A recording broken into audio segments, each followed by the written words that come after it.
السلام علیکم ناظرین، میں ہوں ہلال نجمی اور آپ دیکھ رہے ہیں ناؤ انالیسس۔ آج ہمارے ساتھ اسٹوڈیوز میں موجود ہیں ہمارے لیے انتہائی محترم، پاکستان پیپلز پارٹی سے ان کا تعلق ہے، سہیل عابدی صاحب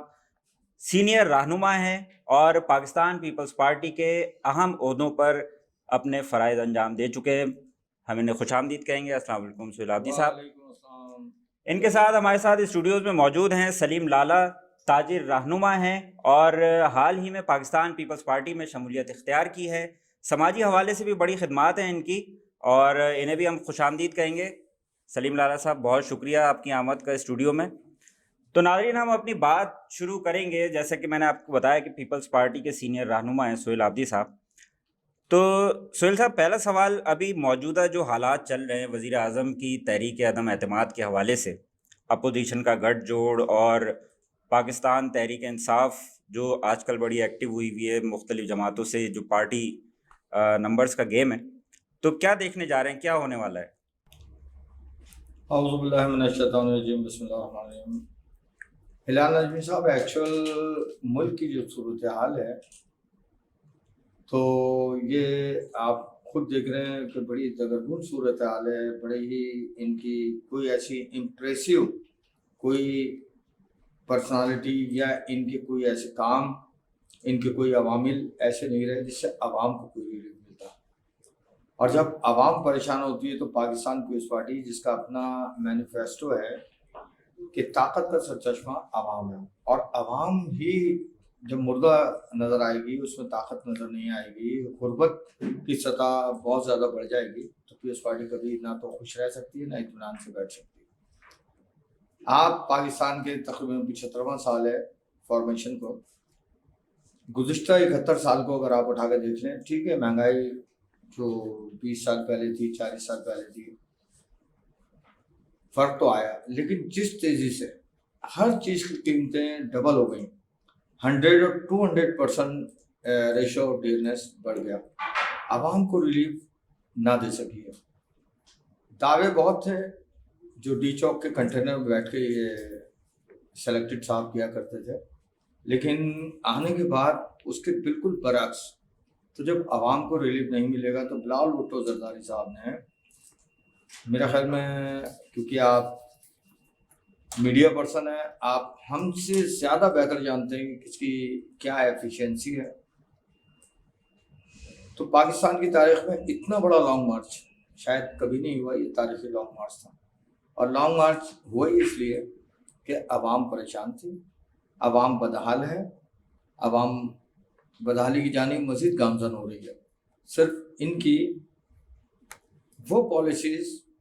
جو عوام کو نہ جانے پاکستان کو ورلڈ بینک کو بھیج دیا گیا ہے IMF کے ایجنڈے کو پورا کرنے کے لیے، یا کون سی ایسی صہیونی طاقت ہے جس کے ایجنڈے کو یہ پورا کرنے جا رہے ہیں، جس سے عوام جو ہے بہت زیادہ پریشان ہے۔ صحیح۔ تو میں یہ سمجھتا ہوں اس میں عوام آپ بھی ہیں، عوام میں بھی ہوں۔ کسی بھی مکتب فکر کا کوئی بھی شخص ہوگا تو وہ انہی تمام پرابلمس کو سفر کر رہا ہے جس میں ایک سلم میں رہنے والا ایک غریب شخص جن پرابلمس کو سفر کر رہا ہے، اسی میں اور آپ بھی۔ تو ان کو بہتر بنانے کے لیے، اور یقینی بات ہے کہ جب ہماری معیشت بہتر ہوگی، معاشی ترقی ہوگی، تو عوام خود بخود خوشحال ہوگی۔ لیکن آج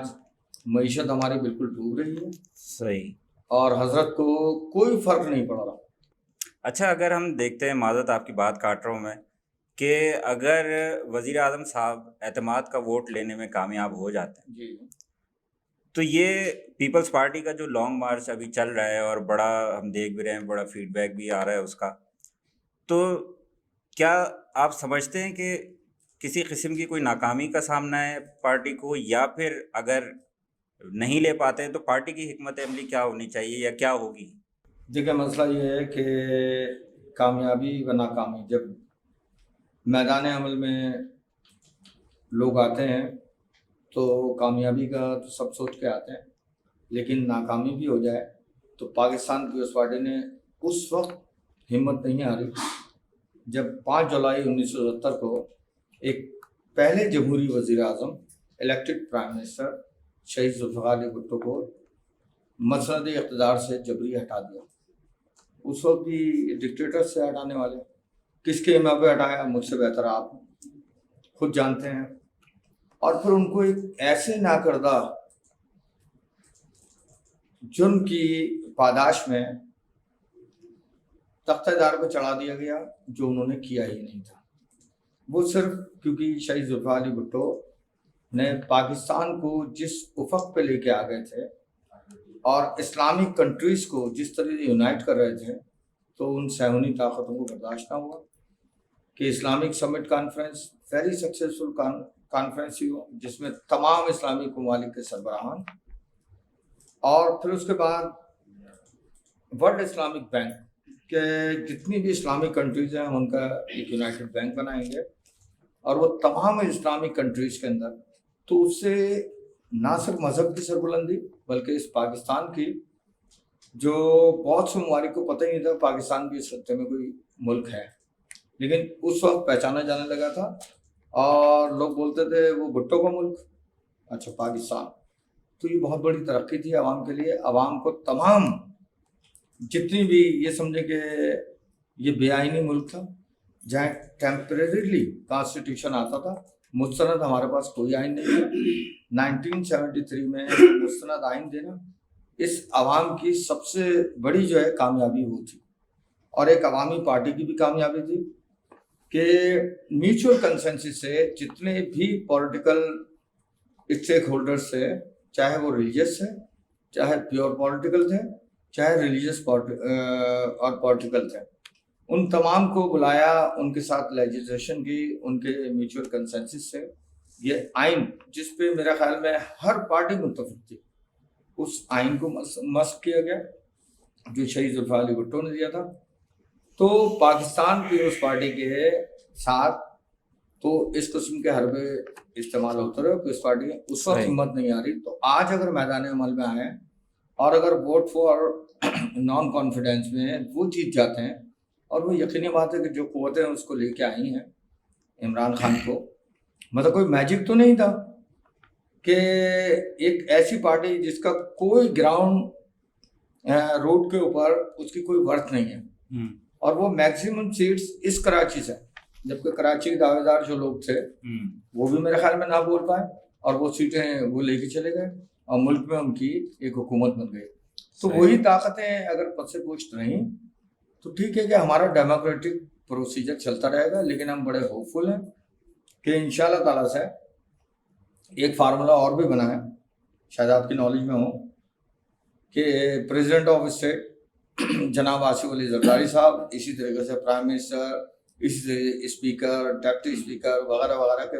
ہمارے اس پی ڈی ایم میں شامل جماعتوں کے لوگ ہوں گے جس کو ہم کولیشن گورنمنٹ بولتے ہیں. صحیح. لیکن ہم تو یہ چاہتے ہیں کہ ان لوگوں کو ساتھ لے کے چلیں جو جمہوریت کے لیے اپنی تمام اصلاحات بروکار لا رہے ہیں کام کر رہے ہیں اور ڈکٹیٹرشپ سے میرے خیال میں جہاں بھی ہوتی ہے ہم تو کم از کم اس کو ایکسیپٹ نہیں کریں گے. ٹھیک ہے ماضی میں ہم نے ایکسیپٹ کیا تھا تو ہم اس کے لیے تیار ہیں کہ رزلٹ کچھ بھی ہو جدوجہد ہماری جاری رہے گی. صحیح. اچھا ابھی جیسے آپ نے پی ڈی ایم کا ذکر کیا جی ہم نے پہلے دیکھا سینٹ کا جب معاملہ تھا جی پی ڈی ایم اس وقت بہت متحد تھی لیکن کچھ اختلافات سامنے آئے اور اس کے بعد پی ڈی ایم کا جو ایک ہائی پچ چل رہا تھا وہ آہستہ آہستہ لو ہوا اور اب حالیہ دنوں میں ہم پھر دیکھ رہے ہیں ملاقاتیں اور پھر دوبارہ اتفاق اور ابھی ایک ہی تحریک. تو آنے والے دنوں میں پھر دوبارہ کوئی ایسا تجربہ تو نہیں ہوگا؟ دیکھیں پالیٹکس جو ہے یہ بڑا ویریبل سبجیکٹ ہے کسی کانسٹنٹ پوائنٹ آف تھنکنگ میں تو یہ نہیں چلتا. معروضی حالات جو ہوتے ہیں اس کے تحت سیاست ہوتی ہے اور پاکستان پیپلز پارٹی کی سیاست کا جو مین موٹو ہے وہ یہی ہے کہ عوام کی بہتری کے لیے جو ہم کر سکتے ہیں وہ کرتے رہیں. اور یقینی بات ہے جو ہمارے ساتھ ایک پاکستان ڈیموکریٹک موومنٹ جو بنی اس میں جتنی پارٹیز تھیں وہ بھی اس چیز کو سمجھتی ہیں ٹھیک ہے کہ محترمہ بینظیر بھٹو شہید کا ایک بڑا قول مشہور ہوا تھا کہ جمہوریت ایک بہترین انتقام ہے. تو جمہوریت کے جو بھی پروردہ لوگ ہیں جمہوریت کو چاہنے والے لوگ ہیں وہ یقیناً ہمارے ساتھ شامل ہوں گے اور ہم جمہوریت کو پروان چڑھانے کی واحد جمہوریت ہے. ڈیموکریسی ایک ایسی چیز ہے جہاں آپ کو تمام آپ میڈیا سے لے کے عام ریڈیو والے تک کو آواز بلند کرنے کی اجازت ہوتی ہے. صحیح. تو اس کے حقوق جب بحال ہوں گے, جمہوریت رہے گی, تو یقینی بات ہے تو تمام جمہوریت پسند ہیں, چاہے وہ پولیٹیکل چاہے وہ ریلیجیس پولیٹیکل پارٹیز ہیں, وہ ہمارے ساتھ ہیں. اور لیڈنگ رول پیپلز پارٹی کا ہے. جب ایک لیڈنگ رول ایک مذہبی جماعت کا تھا جب PNA بنی تھی, تو خیر آپ تو مطلب عمر میں بہت چھوٹے, میں اس وقت پریکٹیکل پالیٹکس میں تھا, اسٹوڈنٹ پالیٹکس کر رہا تھا, PSF کا لیڈر ہوتا تھا, مطلب 76 77 8 9. تو ہم نے وہ خود تحریک دیکھی ہے کہ اس میں جب رول کیا جا رہا تھا وہ کسی کے اشاروں میں تھا, وہ کوئی ڈیموکریٹک موومنٹ نہیں تھی, کوئی پبلک موومنٹ نہیں تھی. اور بعد میں وہی لوگ تمام پچھتائے کہ ہم نے صرف بھٹو کو تخت دار پہ نہیں چڑھایا بلکہ پاکستان کی اکنامی پہ کو داؤ پہ لگا دیا, پاکستان کے عوام کے حقوق ان سے چھین لیا. صحیح صحیح صحیح. چلے اب ہم آگے بڑھتے ہیں. ابھی ہم نے وفاق کی یہ ساری صورتحال پہ بات کیا. اب اگر ہم صوبے کی طرف آئیں, سندھ کی طرف, تو پیپلز پارٹی کی حکومت تقریباً 14 سال ہو گئے سندھ میں. تو بطور سندھ حکومت پیپلز پارٹی نے کون سے اپنے اہداف جو ہے وہ حاصل کیے اور کون سے کرنا ابھی باقی ہے, کیا سمجھتے ہیں آپ؟ دیکھیں, پاکستان پیپلز پارٹی فیڈریشن کی واحد سب سے بڑی پارٹی. میں کل بھی کہتا تھا, آج بھی بڑے دعوے سے کہہ رہا ہوں کہ فیڈریشن کی علامت پاکستان پیپلز پارٹی ہے. اور دیگر پولیٹیکل پارٹیز ہیں جو فیڈریشن کا نعرہ لگاتی ہیں, لیکن کوئی پنجاب تک محدود ہے, کوئی KPK تک محدود ہے, کوئی سندھ تک محدود ہے, لیکن throughout Pakistan, all over the Pakistan Peoples Party ہے, جہاں اس کی وارڈ سے لے کے اور ڈویژنل سطح کی تنظیمیں موجود ہیں, جہاں کہیں نہ کہیں کسی بھی لیول پہ اس کے لوکل باڈی کے ممبر بھی ہوتے ہیں, پروونشل اسمبلی کے بھی لوگ ہوتے ہیں اور نیشنل اسمبلی کے بھی لوگ ہوتے ہیں. تو میں یہ سمجھتا ہوں, مجھے بڑا فخر ہے کہ پاکستان پیپلز پارٹی اپنے ان اہداف کو جو سندھ کے اندر, کیونکہ سندھ میں ہماری تقریباً حکومت رہی, جو 2008 میں بی بی شہید کی سمپیتھی کا ووٹ ہمیں ملا تھا, اور ہم نے اس کے بعد ٹھیک ہے کچھ قوتیں ایسی تھیں جو نہیں چاہتی تھیں پاکستان پیپلز پارٹی اقتدار میں رہے, اس کو اقتدار سے جدا کیا گیا, لیکن سندھ میں وہ طاقتیں شاید کامیاب نہیں ہو سکیں اور کنٹینیو اقتدار پاکستان پیپلز پارٹی کے پاس ہے. 14 سال آپ نے بالکل درست کہا کہ 27 دسمبر 2007 کی منحوس رات کو محترمہ بینظیر بھٹو صاحبہ کو شہید کیا گیا, اسی لیاقت باغ میں جہاں پاکستان کے first governor general first prime minister Khan Liaquat Ali Khan کو شہید کر دیا گیا تھا. وہیں بینظیر بھٹو صاحبہ جب جلسے سے خطاب کر کے جا رہی تھیں تو ایک سازش کے تحت ان کو شہید کر دیا گیا. اچھا, ایک چیز ظاہر سی بات ہے, ابھی جیسے میں نے ذکر کیا اور آپ بتا رہے تھے کہ 14 سال ہو چکے ہیں حکومت کو. عام طور پہ یا جو اندرون سندھ ہم حالات دیکھتے ہیں, ٹھیک ہے کراچی ایک الگ ہے کہ وہاں پہ مختلف پارٹیوں کا انفلوئنس ہے, سندھ میں پیپلز پارٹی بہرحال, لیکن وہاں کی عوام ابھی بھی ہم نے دیکھا ہے کہ کچھ بنیادی سہولیات سے محروم ہے. بالکل درست ہے. کیا وجہ ہو سکتی ہے؟ 14 سال کا ایک بڑا لمبا پیریڈ ہے, اس کے اندر کیا نہیں ہو سکتا؟ اگر آپ سب سے بیکورڈ ایریا اگر آپ تھر کی جانب چلے جائیں, بالکل, تو 14 سال یا اس سے اور قبل بہت بدترین صورتحال تھی, لیکن آج وہاں پہ بھی ایک تو ویمن امپاورمنٹ کے حوالے سے کہ تھر وغیرہ کی خواتین جو ہے وہ خواب بھی نہیں دیکھ سکتی تھی کہ ہم کبھی پارلیمنٹ میں جائیں گے, اسمبلیز میں جائیں گے یا سینٹرل ممبر بنیں گے. پیپلز پارٹی نے وہاں کی عوام کو بھی شعور بخشا, اور یہ شعور آتا ہے تعلیم سے. آپ کو یاد ہوگا 1973 کے کانسٹیٹیوشن میں شہید ذوالفقار علی بھٹو نے تعلیم کو عام کر دیا تھا, ہر غریب کی دہلیز پہ تعلیم پہنچائی گئی تھی. صحیح. تو اسی حوالے سے معاشی بدحالی اس کو ختم کرنے کے لیے تھر کے اندر بھی آپ یہ دیکھیں کچھ کھیتی باڑی کے سلسلے بھی شروع کیے گئے, وہاں پہ بھی ہاسپٹل کی فیسلٹی پرووائڈ کی گئی, بدین کے اندر, میرپور خاص کے اندر اور دیگر جگہوں پہ اتنے بڑے بڑے میڈیکل سینٹرز قائم کیے گئے, اور معاشی طور سے یقیناً آپ میڈیا بہت مطلب کہ بہتر انداز میں جانتے ہیں کہ وہ جو ترقی ہونی چاہیے تھی وہ تو نہیں ہو سکی، لیکن معاشی بدحالی کی خاتمے میں کسی حد تک پاکستان پیپلز پارٹی کی نتیجے سن رہی۔ تو ہم یہ سمجھتے ہیں، اور کراچی کی جو آپ بات کریں تو کراچی پاکستان کا اکنامیکل ہب ہے، 69 to 70% ریونیو دینے والا شہر ہے، بالکل۔ لیکن انفارچونیٹلی آپ 87 سے اگر لگا لیں تو آج تقریباً 35 سال، اور اس 35 سال کے عرصے میں پاکستان پیپلز پارٹی کراچی شہر کی بلدیہ کی حکمران نہیں رہی۔ اگر ایڈمنسٹریٹرشپ تھوڑے عرصے کے لیے آئی تھی فہیم الزماں کے پاس تو وہ ایک شارٹ پیریڈ تھا، لیکن جو اس کے دعوے دار تھے اس شہر کے، میرے خیال میں ان سے اگر یہ سوال کیا جائے کہ آپ نے اس شہر کراچی کو، جو اس پاکستان کا کیپٹل سٹی ہے، آپ نے اس کی ترقی کے لیے کیا کیا؟ اصل میں تو دونوں جماعتیں جو ہے وہ ہم نے تو یہی دیکھا ہے کہ ایک عام آدمی سے یہی سننے میں آتا ہے کہ بھائی پیپلز پارٹی کہہ رہی ہے MKM کام کرنے نہیں دے رہی ہے، MKM کہتی ہے پیپلز پارٹی کام نہیں کرنے دے رہی ہے، کچھ فنڈنگ کا کچھ بجٹس کا مسئلہ آتا ہے، MPs کو نہیں مل پاتا ہے۔ بہرحال وہ ایک الگ چیز ہے۔ سٹی آف لائٹ کو سٹی آف ڈارکنیس بنانے میں پاکستان پیپلز پارٹی کا کوئی کہیں پہ بھی مورد الزام پیپلز پارٹی نہیں ہے۔ جو اسٹیک ہولڈر ہوتے ہیں، اگر ان کو یہ اختلافات ہوتے ہیں تو آپ کے پاس ڈیموکریٹک پروسیجر ہے کہ آپ ریزائن کریں اور آپ اپنا احتجاج ریکارڈ کرائیں۔ آپ ریزائن بھی نہیں کرتے تھے، سیٹوں سے بھی چمٹے رہتے تھے، اور پھر آپ یہ بھی رونر ہوتے تھے کہ جی ہمارے پاس اختیار نہیں۔ تو جو اپنے فنڈ، آج دیکھیں بیرسٹر مرتضی وہاب ہیں، ایڈمنسٹریٹر ہیں، الیکٹڈ آدمی تو نہیں ہے، کیونکہ سسپینڈ ہو گئی ہے۔ جب وسیم اختر کا ٹینیور پورا ہوا تو اس کے بعد ہمارے لوکل باڈی الیکشن نہیں ہوئے، جب وہ الیکشن ہوں گے تو الیکٹڈ میئر آئے گا، لیکن اس دوران میں بالکل لاوارث تو نہیں چھوڑا جا سکتا۔ تو ایڈمنسٹریٹر کی تعیناتی اکارڈنگ ٹو لا اس کانسٹیٹیوشن کے اندر ہے، تو اس کے تحت مرتضی وہاب آئے۔ ابھی آپ نے دیکھا ہو کراچی شہر کے بہت سارے پلے گراؤنڈز، بہت سارے فیملی پارکس جو اجڑ چکے تھے، ان کو